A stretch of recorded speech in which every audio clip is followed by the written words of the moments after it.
আজকে তো আমরা আমাদের পূর্বাচল গ্রিন হোমস এর প্রজেক্টে আসলাম। তো প্রজেক্টে আসার সময় বা আসা পর্যন্ত আমাদের প্রজেক্ট সম্পর্কে আপনার মতামত একটু অভিমতটা যদি জানাতেন তা ভালো হতো। না, অভিমত এখানে টোটালি পজিটিভ অভিমত। সেটার বেশ কিছু দিকও আছে। যেমন ধরেন এখান থেকে আমি তেজগাঁ থেকে আসলাম, আমার আসাটা অনেক ইজি।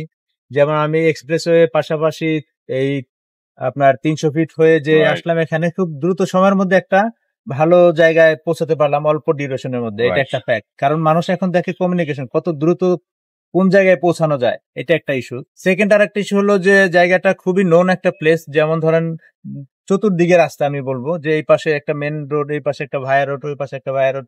তাতে কি একটা জায়গার কমিউনিকেশনটা হলো বেশি ইম্পর্টেন্ট সবচেয়ে। যখন নাকি রাস্তা চারদিকে রাস্তা থাকে, এই জায়গাটাকে অনেক বেশি গুরুত্বপূর্ণ হিসেবে তুলে ধরে। এটা একটা অন্যতম কারণ। সেকেন্ড থিং হলো যে আমি এসে একটা কথা বলছিলাম যে জায়গাটা রোশনি, জায়গাটা যখন পাড়া দিয়েছি আমি, পা রাখার সাথে সাথে মনে হচ্ছে জায়গাটা একটা সময় ডেভেলপ হবে, দেন ফিউচার ভালো। এই ভালো একটা পজিটিভ ফিউচার যেখানে অপেক্ষা করতেছে, এটা দৃশ্যমান।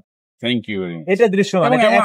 আমাদের অনেক ফ্যাক্টরি, অনেক ইন্ডাস্ট্রিয়াল আছে, যেখানে ওই পাশে দেখলাম টোটালি ইন্ডাস্ট্রিয়াল এরিয়া। এই এরিয়াটার মধ্যে একটা রেসিডেন্সিয়াল এরিয়া একদম পরিকল্পিত ভাবে গড়ে উঠবে, এটা আমাদের আশা। এবং এটা সবচেয়ে পজিটিভ একটা সাইন হবে। এখানে অনেক মানুষজনের আবাসস্থল তৈরি হবে, এখানে কর্মসংস্থান তৈরি হয়ে গেছে।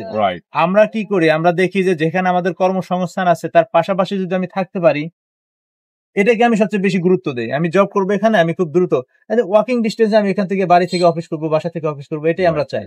ঠিক আছে, তো সুন্দর একটা পজিশন আপনাদের, নিঃসন্দেহে ভালো একটা জায়গা। আশপাশ দিয়ে অনেক বড় একটা, মানে কি বলবো, ইন্ডাস্ট্রিয়াল, শুধু প্রাণ না, নট অনলি প্রাণ, আমি প্রাণকে বড় করবো, অনেকগুলো বড় বড় কাজের জায়গা এখানে তৈরি হয়ে গেছে অলরেডি। এই জায়গাটা এখন যে অবস্থায় আছে, একটা ব্ল্যাঙ্ক অবস্থায় একটা জায়গা, যখন আপনারা পরিকল্পিত ভাবে এটাকে গড়ে উঠাবেন তখন একদম সুন্দর একটা জায়গা, কারণ এখানে কোনো স্ট্রাকচার নেই আপাতত। যে কারণে আপনাদের দ্বারা সম্ভব সুন্দর একটা জায়গা এখানে তৈরি করা।